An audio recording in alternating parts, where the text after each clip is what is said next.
Sometimes it feels like the sun will never rise, like the birds will never sing again. Believing a power greater than what you are going through. When you don't know what to do, keep breathing. That's right. When you don't know what to do, just keep on breathing. From the City of Angels in Los Angeles and the Big Apple on the other side of the country in New York City, Manhattan. Welcome to all my listeners out there in Radio Land. I'm Dave, the Caregiver's Caregiver, at caregiverdave.com, along with my lovely co-host, Adrienne. How are you today, Adrienne? I'm fine, thank you. It's warm here. How warm is it there?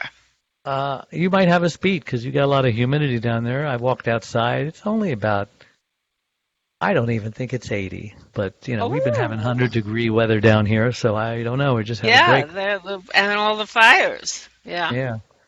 So anyway, we are coming to you live 24/7 on demand on 25 global audio and video platforms. And some of them just include iHeartRadio, iTunes, YouTube, Facebook Live, SoundCloud, Blog Talk Radio, and 20 more platforms all around the world. And we do have an exciting guest for you today, which I'll share in a second. And we are so proud to be voted #1 caregiver podcast of the top 50 on Player FM, and one of the top 6 best podcasts by Caring.com, as well as #3 podcast out of thousands on caregiver podcasts, thousands of caregiver podcasts on FeedSpot. And we do have an exciting show. Larry, let me see, how do I pronounce his name? Nisenson. Is that right? You were so close. So close. Nisenson? Nisenson, but you were Nisenson. That's right even there. nicer. I'm just going to change the spelling of your name and put a C in there instead of a S. Now it's all okay. All right. Larry Nisenson. And Larry's Senior Vice President, Chief Commercial Officer of Genworth U.S. Life Insurance Segment, including CareScout, registered trademark, Caregiver Support Services, an innovative program designed to provide expert guidance and personal support for those struggling to find the right help for their loved one. And I know that sounds pretty complicated, but we'll break it down for you. But before we get started, I want to take this moment to thank my last week's guests, Maria Taneska, psychologist, as soon as she gets her bachelor's degree, that is, very soon, talking to us about her extensive knowledge about dementia. Very good show. You can watch or listen to that show and all our shows, including this one, on our website, caregiverdave.com, membership website, I might add, or any of the other 25 global audio and video platforms that I mentioned earlier. All right, enough of that. Our guest today, Larry. As America continues to battle the coronavirus pandemic, the economic, healthcare, and personal challenges surrounding our nation's already serious family caregiver crisis have intensified significantly. Now more than ever, our 42 million family caregivers are struggling to cope with the emotional, physical, and financial challenges posed by caring for aging and loved ones, especially the 6 in 10 caregivers who also work.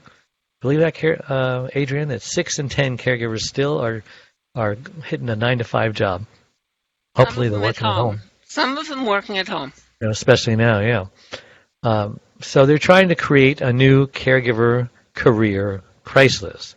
I don't think they're trying to create a new one. I think it's already happened to them. The crisis. Yes. So, Larry, welcome to the show. So excited to have you on. Thank you so much for having me, Dave. I really appreciate spending some time with you and Adrienne. It's fantastic. Hey, the pleasure is ours. Remind me how we met and how it is that you're on this show. Well, we met by fate of a hurricane. No, we did not meet by fate of a hurricane, although we were delayed by fate of a hurricane. We, Genworth and CareScout, which in are Jersey, linked right? I am a Jersey guy. Spent my whole life here, and we are compadres, if you will, I guess, in the sense of the caregiving crisis. Genworth, our mission has always been around helping people figure out the financing of aging. CareScout is a care advocacy company, and we met along that journey, and fortunately our paths crossed, and I have an opportunity to talk to you about something that is near and dear to all three of our hearts, and obviously your listeners' hearts as well. I just got back from the CNN Center in Atlanta, right in the middle of, the aftermath of their riots and the COVID-19. Everybody says, "What, are you crazy?" He says, I got to go. It's an essential medical conference. I'm going to share the stage with Dr. Oz, Dr. Drew, Dr. Mark Siegel of Fox News, Dr. Jocelyn Elders, the 15th Surgeon General from Bill Clinton's administration. And we had some bonuses. We met a fighter whose ear got bitten off by Alexander Holyfield. Holyfield, I'm sorry. Yes. My mind just went blank there for a moment. How can I forget? How did the ear look, just out of curiosity? It looked good? It was just a little tiny piece missing. And I asked him if he was still upset about it. And he smiled, and he said, "I don't like to talk about that." And his wife Tyson's fighting again. Very beautiful wife, looked like his daughter, which she loved that compliment. And we also met a prize fighter, a female prize fighter, who is very intelligent, has a master's degree. And God, who else did we meet? We were supposed to meet. Well, hey, this show isn't about me. Let's keep it about you. But the main reason I'm telling you all of that is because it was a meeting about COVID and caregiving and suicide, depression, just all those things. And I'm just so grateful. It really changed my life, meeting those people. Dr. Mark Siegel liked my book so much, I had an opportunity to share it, and he thumbed through it, and he says, "Wow, yeah, he's going to be on my show, and I'm going to be on his show." So he'll be on September 15th, April. Adrian. Yeah. I'm still fuzzy from my the mother called medication. My mother called me Arlene. Call me whatever you want. Don't call me late for dinner. Okay. So before we begin the questions, I like to ask everybody, who is Larry Nisenson, and why was he put on this earth? I'm sure just to be nice or other things. Oh boy, isn't that a question that could take quite a long time, but I'm going to give you a concise answer. Concise, that's good. I am a husband, a father, a son, and a caregiver. And those are what I would say are the four pillars for me that matter. Yeah, your plate's full. My plate is full, and I am also one of those 60%ers who hasn't figured out a way to be a full-time caregiver and not have to go to a job. Although, as Adrian pointed out, these days my job is, today I happen to be in my living room. I was on a call earlier, and I said to people, I shake it up by going to a different room in my house most days. Today I happen to be sitting in my living room and doing it from there. So is that your beautiful family behind you, your wife and your daughter? That is, my three daughters are behind me, and you might have a picture of my wife. Three daughters. Look beautiful. Oh, well, thank you. What a lucky, blessed man you are. I am indeed, or as somebody said to me, I must have led quite the youthful life to be blessed with three daughters. Right. Well, you know what? I, too, have been blessed with three daughters. They're all grown up now. And we got them out of the house. We got them all married off, each one twice. And they've given me 7 grandchildren. And the day after the election, I am going to be a great-grandfather. Wow. Congratulations. Not one of the older kids, but one of the babies. Yeah. Two of my daughters were from a previous marriage, my wife's previous marriage, not mine, because I've only been married once. And so this is actually going to be a great-granddaughter from my real daughter's and her daughter's womb, which is pretty significant because my oldest grandchild is, he should be married and have kids already by now, but he's like 35, I think. But some kids, they just like to take their time. I'd rather they took their time than just rush into it, especially with girls. Yeah, so tell us briefly about your background and how long you've been in this industry. So I'm in the financial services and insurance industry for the better part of 27 or 28 years. Which includes and I've really what, done a variety of roles. I'm sorry? Which includes what, for those who aren't certain what that means? I'm sure it includes long-term care. It does. So it includes life insurance, long-term care, annuities, variable annuities and fixed annuities, but actually, because of my caregiving responsibilities, my eyes were open to the plight of caregivers as I was, I say enlisted, but that doesn't really make it seem as if I joined voluntarily, which most caregivers don't, right? They're enlisted, they're thrust into the role. And that brought me into the long-term care side of it. It's not where I started in the business, but it is where I have found the most fulfilling work for sure, around helping others figure out this dilemma of being a family caregiver and the myriad of unbelievable weighty choices that they have to make, which led us into this caregiving opportunity that we're sort of here to talk through. Yeah. Adrian, from your experience, do a lot of your caregivers, because Adrian has a website like mine, only much bigger, do a lot of caregivers have all that stuff, life insurance, long-term care? Most of them can't afford any. How sad. I do.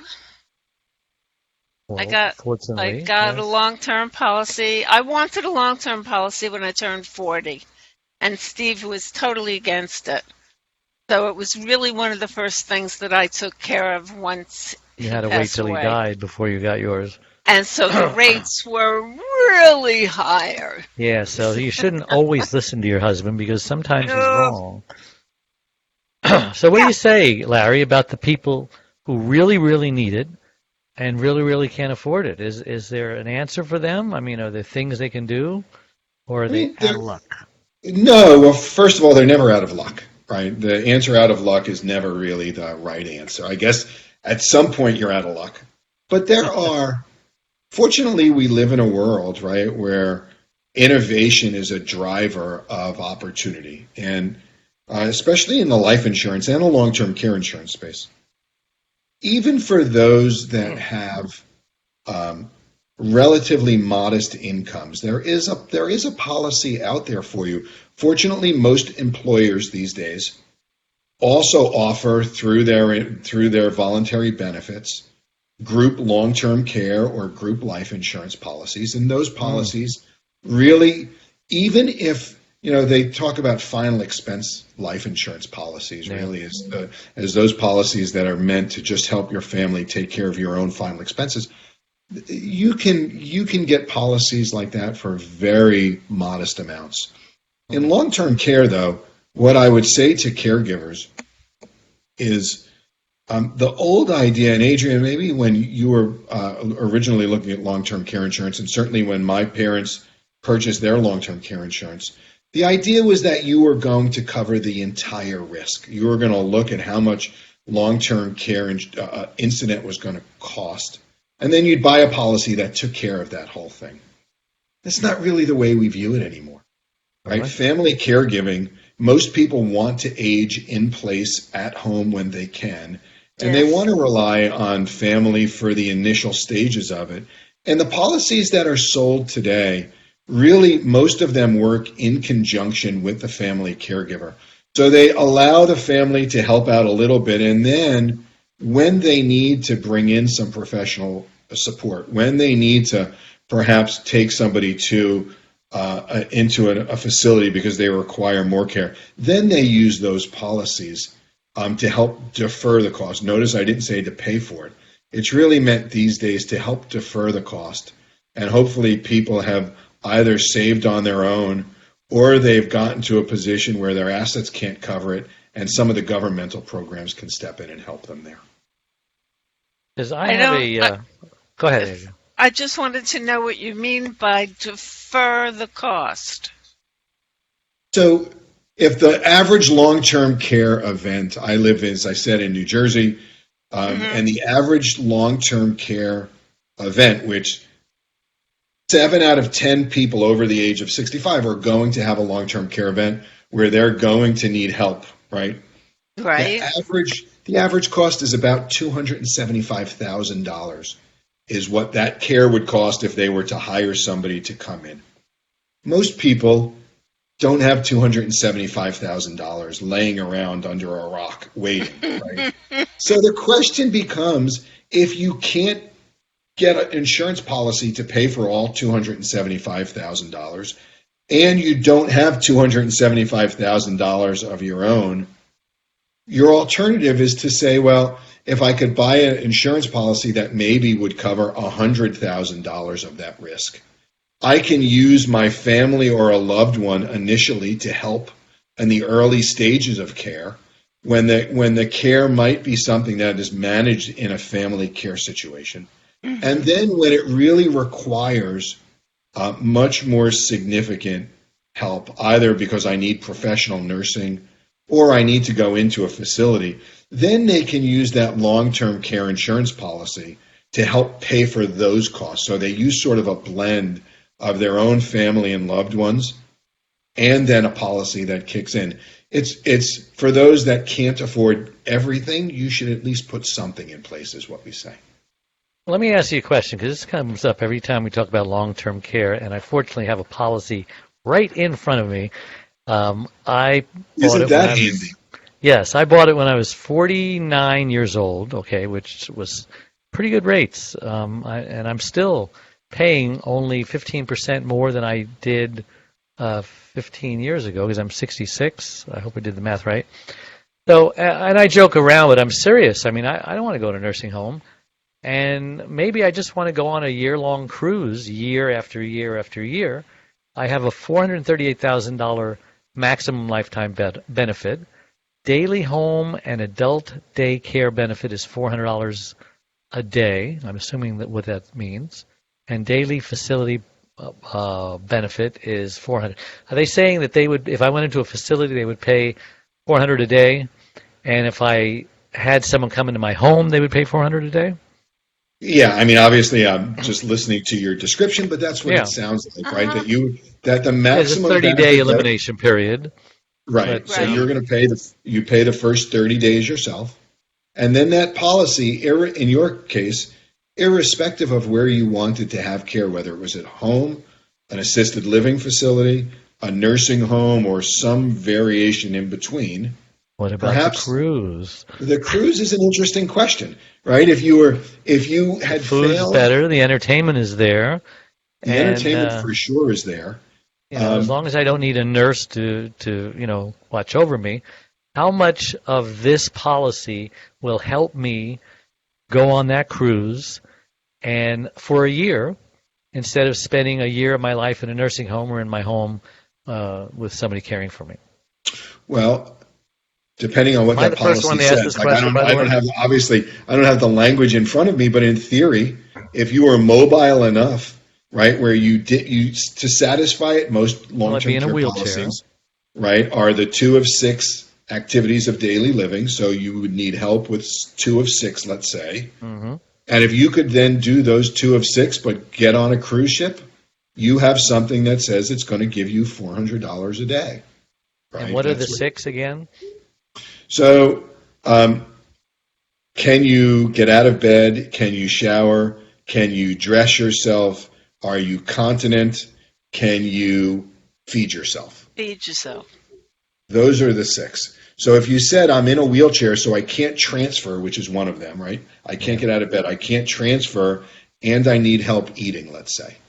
That would satisfy 2 of the 6.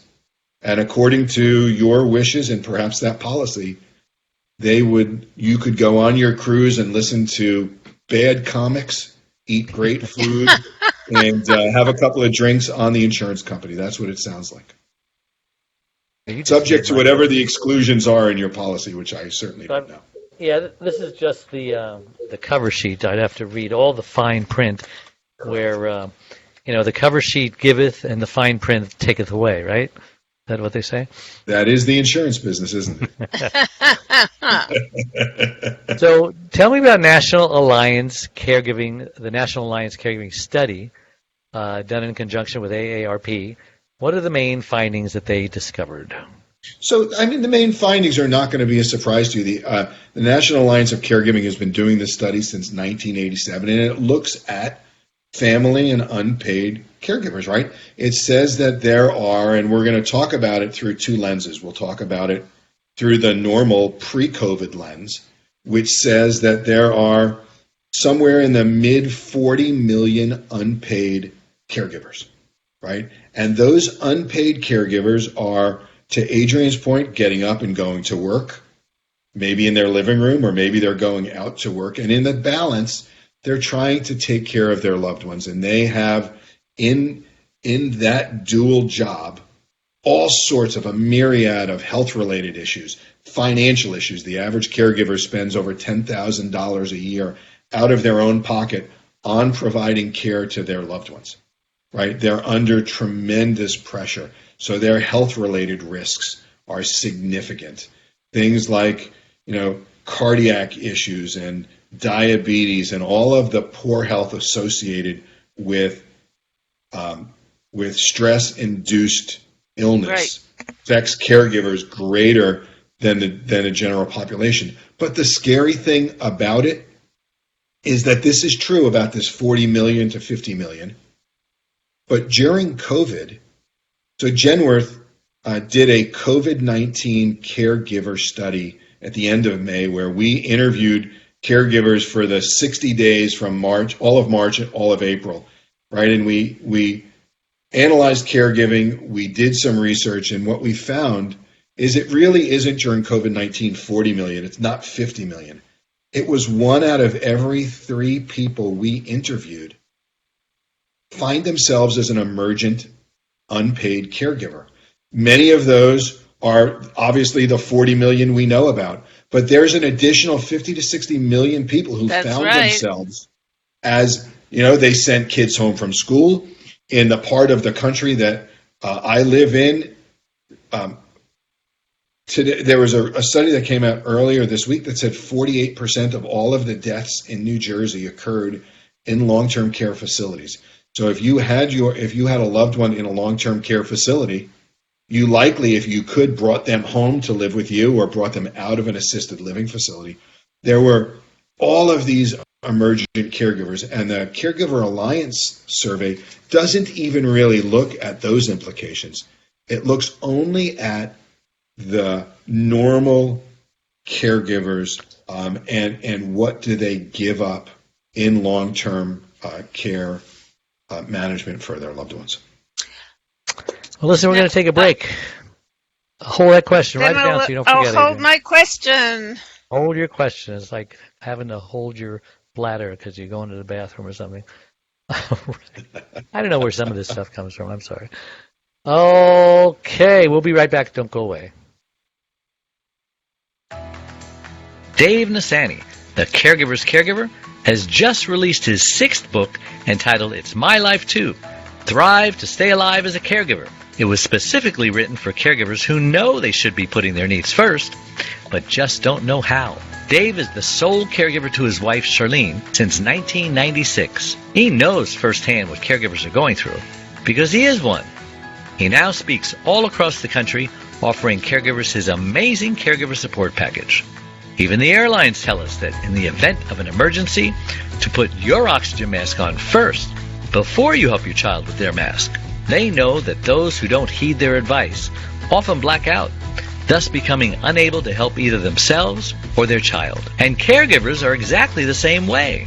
It's My Life Too, Thrive and Stay Alive as a Caregiver will help caregivers who are neglecting their sleep, diet, and social life and learn to put their needs first.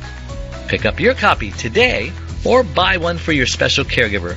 On sale everywhere and at caregiverdave.com. My father was an insurance broker, as was my mother. And they're both well past. My mother died in 2004. So they got long-term care early, and they watched all their friends who didn't listen, who, when they were still healthy, they didn't get it. So, anyway, are we ready for my question, Dave? Yes, and after that, we've got a question online. We've got many, many people watching online. It must be a holiday. Oh, really? That's wonderful. Yes. I just want to know, we're talking about long-term care for the patient or long-term care for the person who's doing the caregiving? Probably too late for the patient.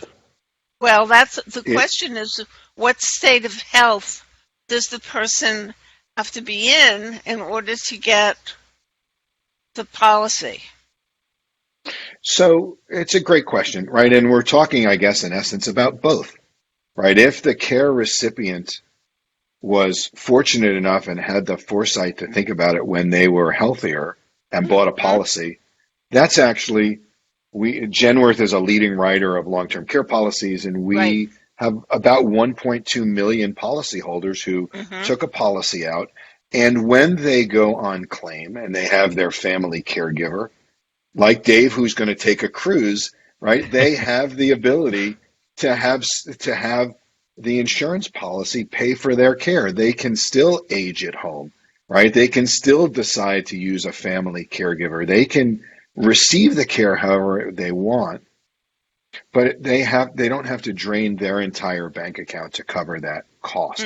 For what's interesting is for the caregiver, right, who's providing this unpaid service, we happen to know that the journey of care awareness, right? So understanding that your own sort of healthy needs and that you're going to ultimately likely need a long-term care insurance policy, from awareness to purchase is generally about 7 years from the time somebody starts to think about it till when they purchase a policy. And what is always the impetus, and I say always, you shouldn't really talk in absolutes, but in our case, it's almost always, is that they have or watch somebody go through a caregiving or care recipient moment, right?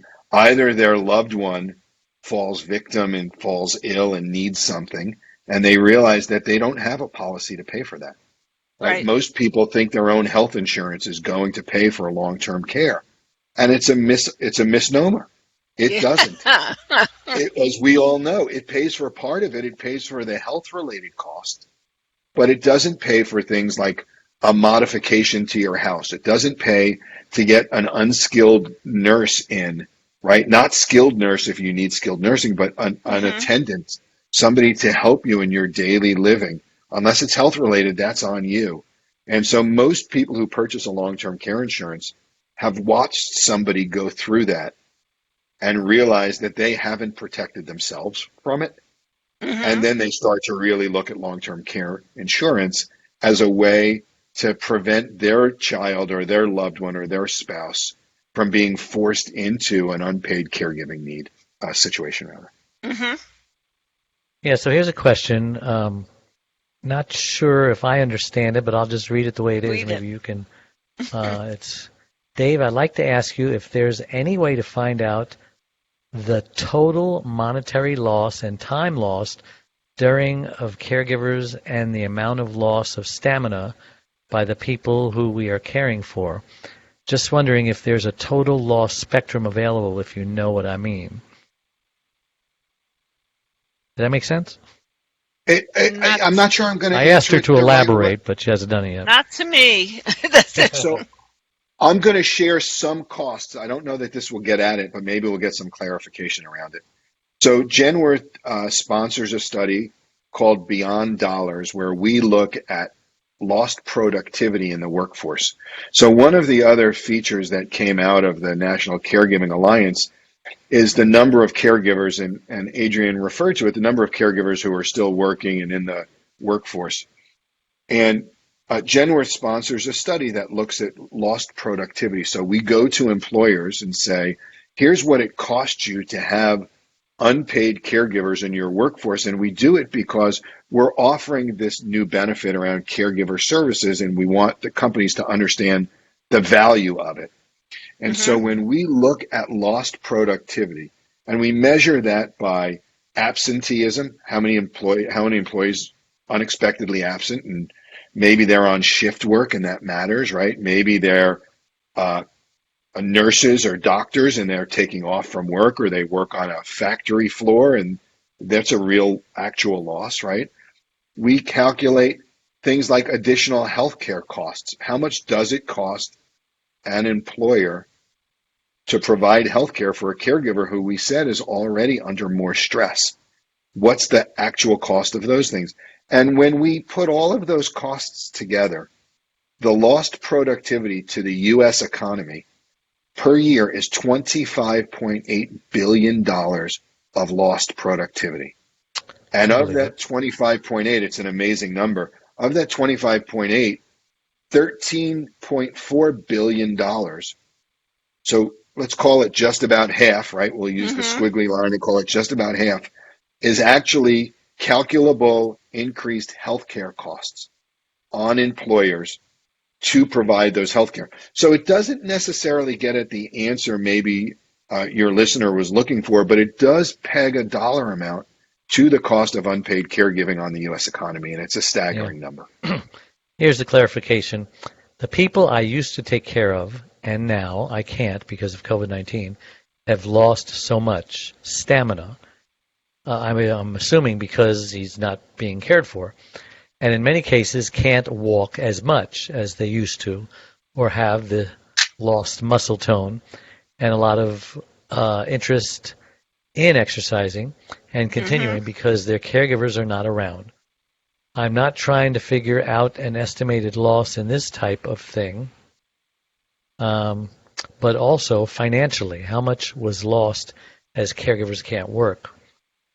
So I'm assuming this is a paid caregiver as opposed to an unpaid family caregiver. Is there any research on, because, right, caregiving I would assume is an essential service, but not if the nursing care is shut down and, maybe there's infection going on and now caregivers can't even come and do their job, right?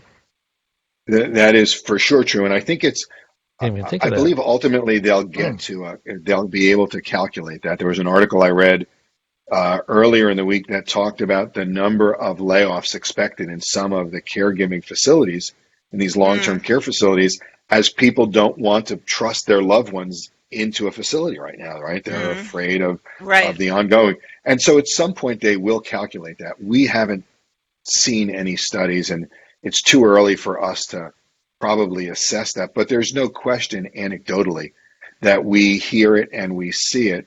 We already face a paid caregiver dilemma in this country anyway. We lose somewhere around 1 million paid caregivers a year, not because of COVID. That has nothing to do with COVID. That has to do with change of profession. It happens, unfortunately, to be one of the lowest paid workers. And if you think about what is required of a caregiver, the physical toll, the emotional toll, that they could earn a similar hourly rate as a fast food worker or at some other task at an attendant in a hotel, many caregivers leave the workforce anyway.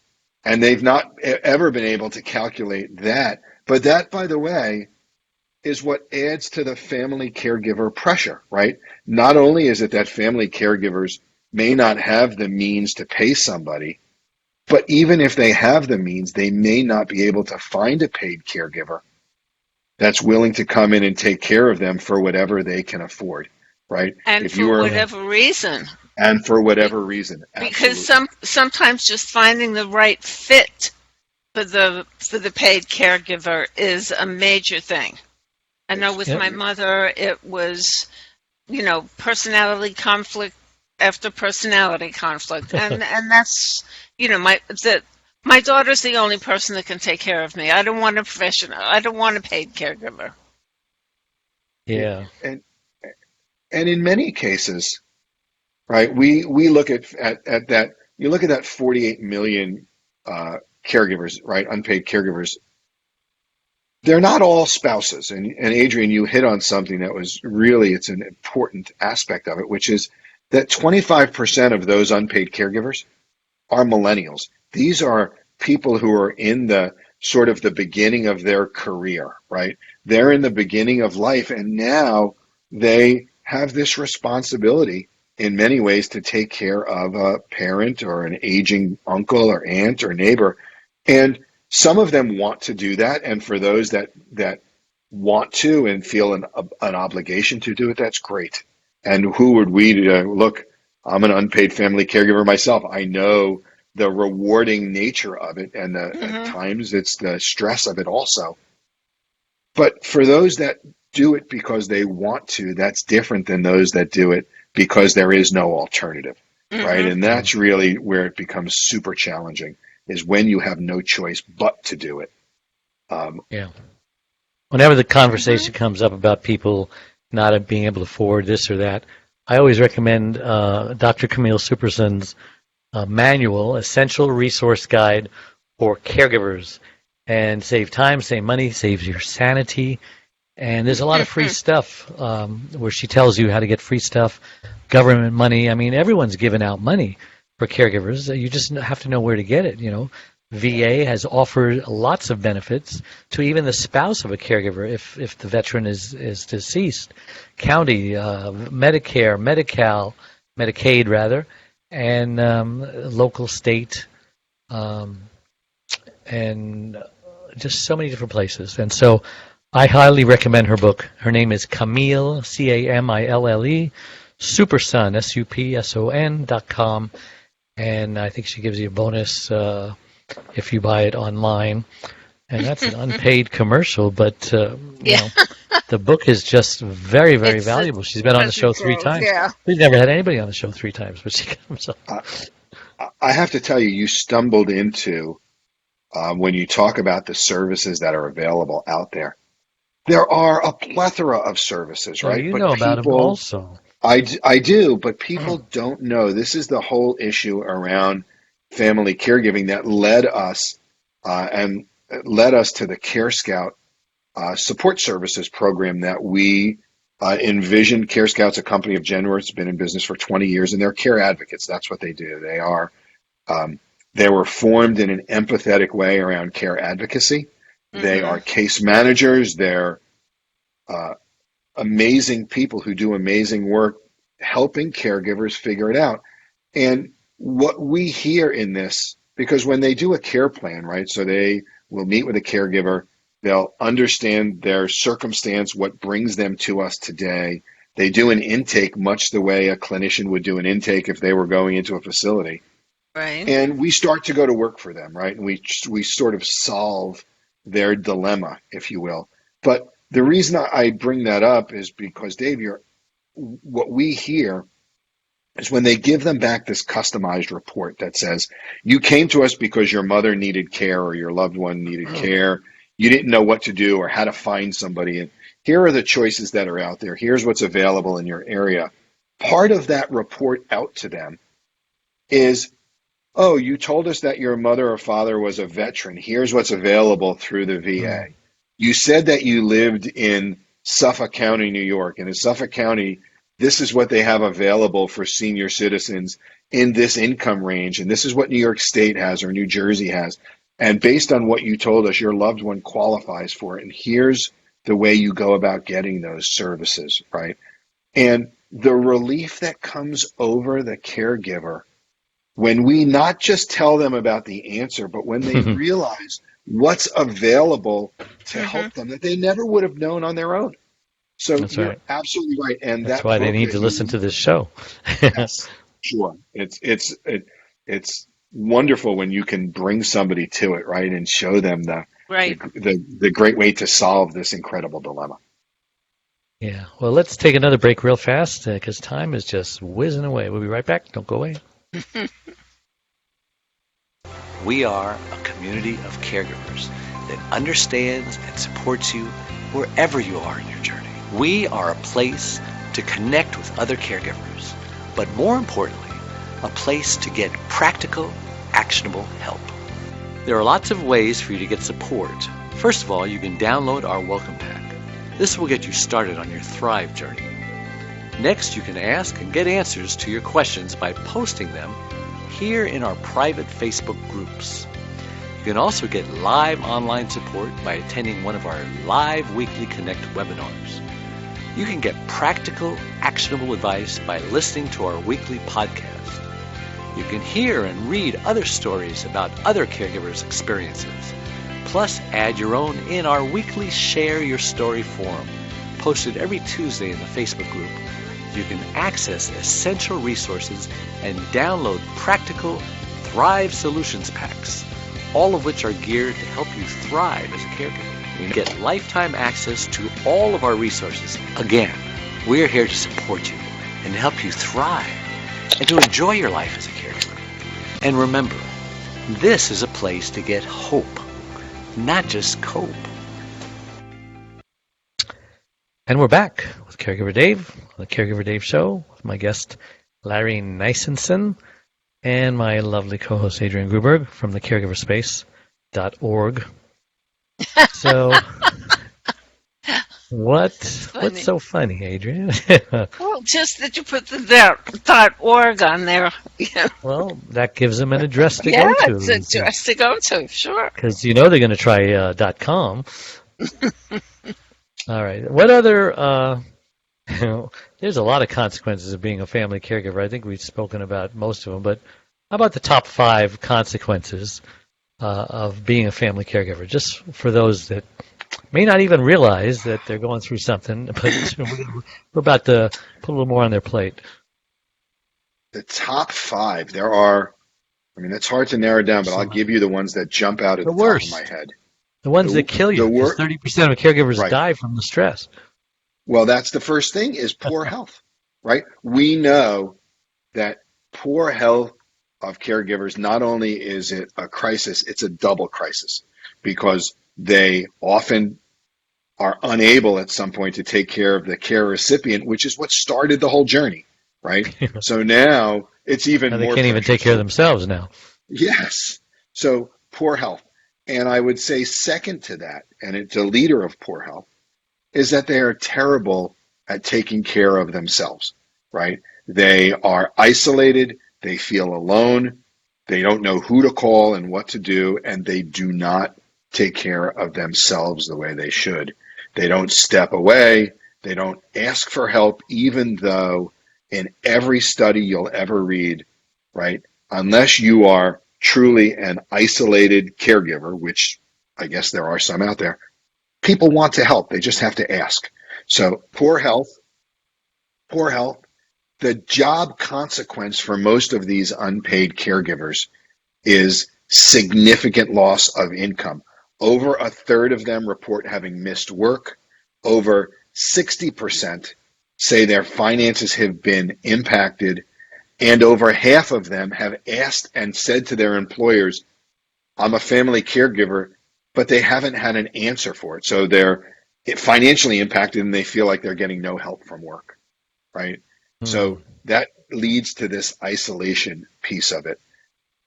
Those are the things that jump out at me as significant. And the thing that I tell most of the caregivers I speak to is, please take care of yourself. That is the most important thing you can do. It's not selfish on your part to step away. And I'm sure you both have lots to add on that subject as well. Yes. There's, I just lost what I was going to say. Never mind, I'll come back to it. Yeah, the person with that question actually was a guest on my show, Eli Kershaw. He wrote the book, If I Should Die Before I Wake. So I think he was on last week or the week before. What are some tips or techniques for caregivers to help them sustain their careers during caregiving challenges?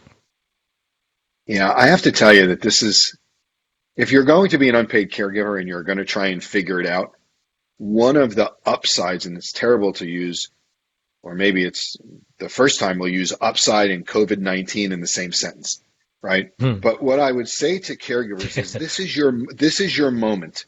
And I say that because employers are now understanding and bringing through an empathetic lens, how do we help our employees in caregiving situations? They're not necessarily thinking about elder care. Many times they're thinking about child care. But it is the moment in time for the opportunity, right? It allows the employee to put his hand up and say, I need help.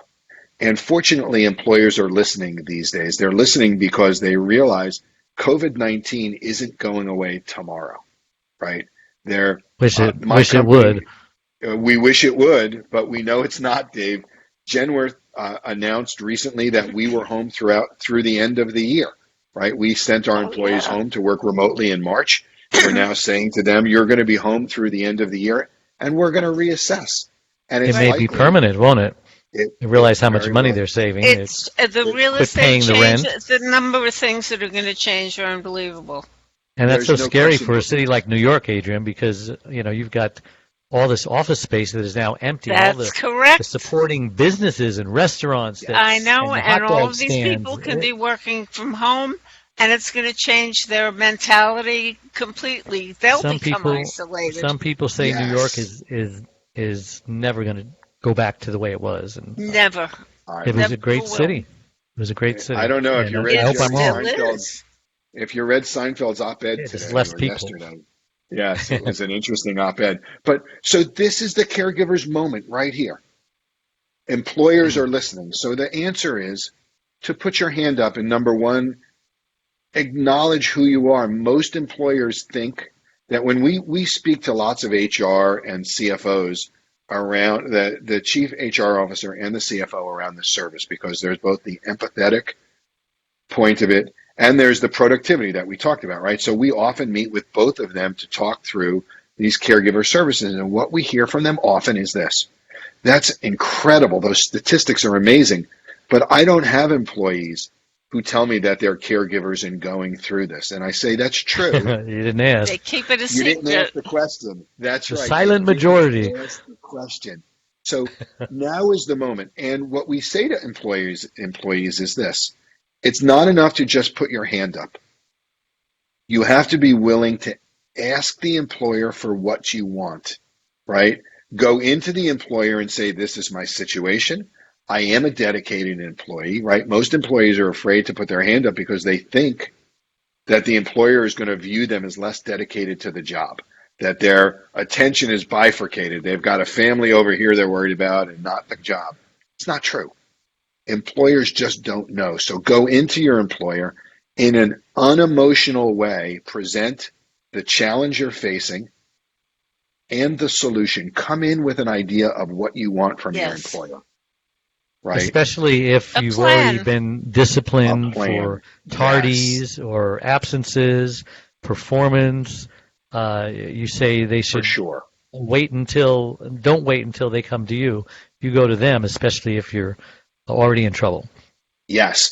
And you might already have resources available at work that you're unaware of. So most companies these days have an EAP, right, or an employee assistance plan.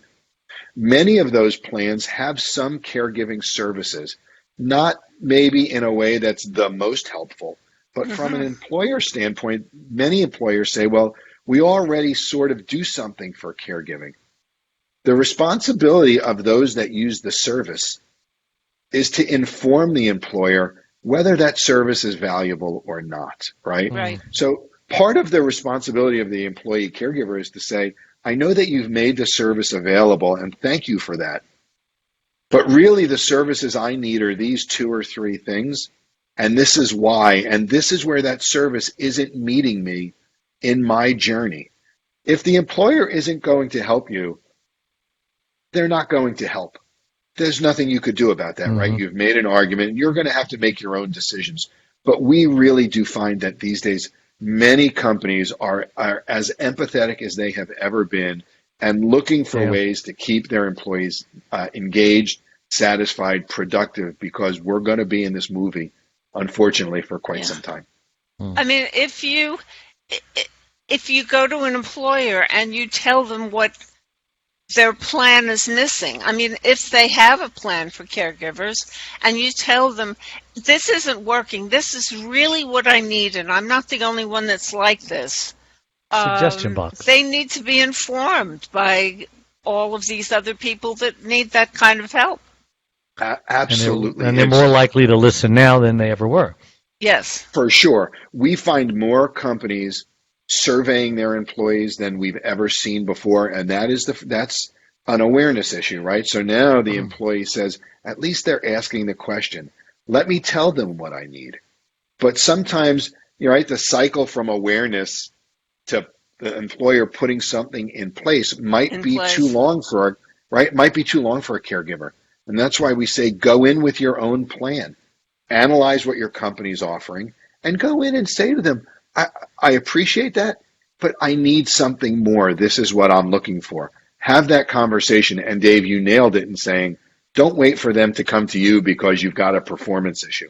That's not the time to alert them to what might be an unusual circumstance.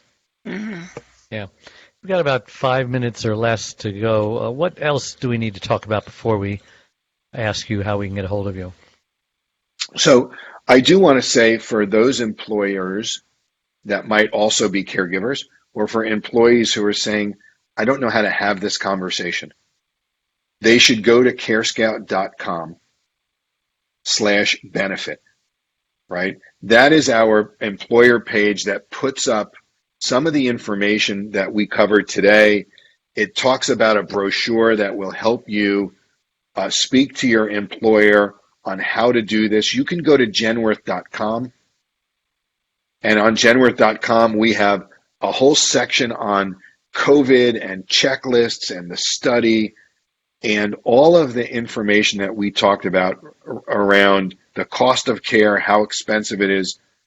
We are a company that, while we care about the insurance component of it, we really believe in education and awareness for consumers and helping them figure out how to finance their aging. All of these tools are available for free, and you don't need to, in most cases, register on the site to get them. It's all about education and awareness.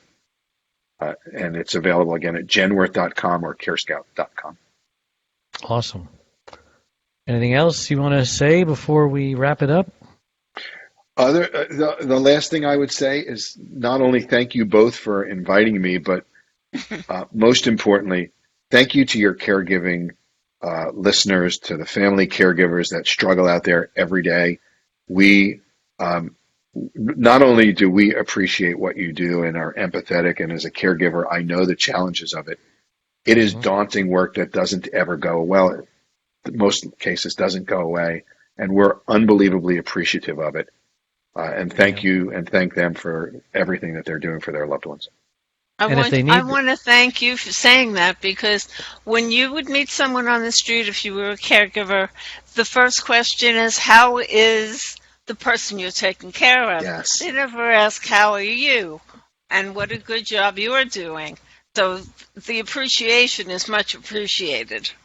It is one caregiver to another, we would know to ask that question. Right? Yes. But you're right. It's so often about the recipient, and as it should be 90% of the time. Right. But we have to take care of ourselves to take care of them. Mm-hmm. Amen to that. Well, thanks again for coming on the show, and thank you, everybody. Adrienne, how do we get a hold of you if somebody wanted to check out the caregiver space? Well, it's Adrienne at thecaregiverspace.org. And all the social media connections are on that page, and you can find us easily. Wealth of information, and the forums on Facebook are really quite informative, and people are very understanding. Yes, and if you want to check out my website, it's caregiverdave.com, and I've got 3 free gifts for any caregiver that goes there and just signs in with their email. And these gifts will help you to get on track, stay on track. And for the month of August, however many days are left, I'm offering a free coaching session by yours truly, which of course is priceless, just to help ascertain where you are. Are you a candidate for burnout? Is there something that, missing ingredient that'll put you back on track?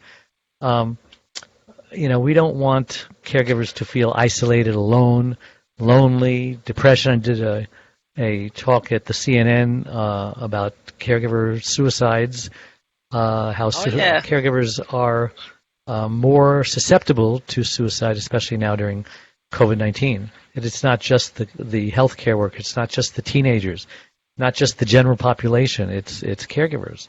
They did a study and found that roughly half of the caregivers that were in the study felt down, depressed, and hopeless just within 2 weeks of the study. Those are the same feelings that Anthony Bourdain felt, Robin Williams, Kate Spade, and Kurt Cobain.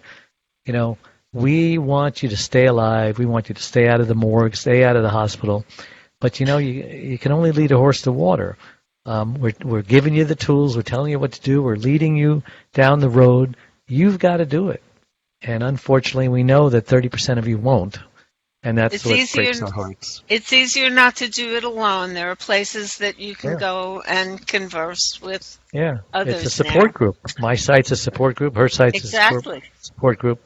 And Larry is offering support as well. So that's it. Everybody, thank you for tuning in. How do we get in touch with Larry? So you can find me on Twitter at Nisenson, Nisenson. You can find me my email, which is larry.nisenson@genworth.com. And you can find me on LinkedIn, on all the professional platforms. And you can also find us and me and my team through our websites as well.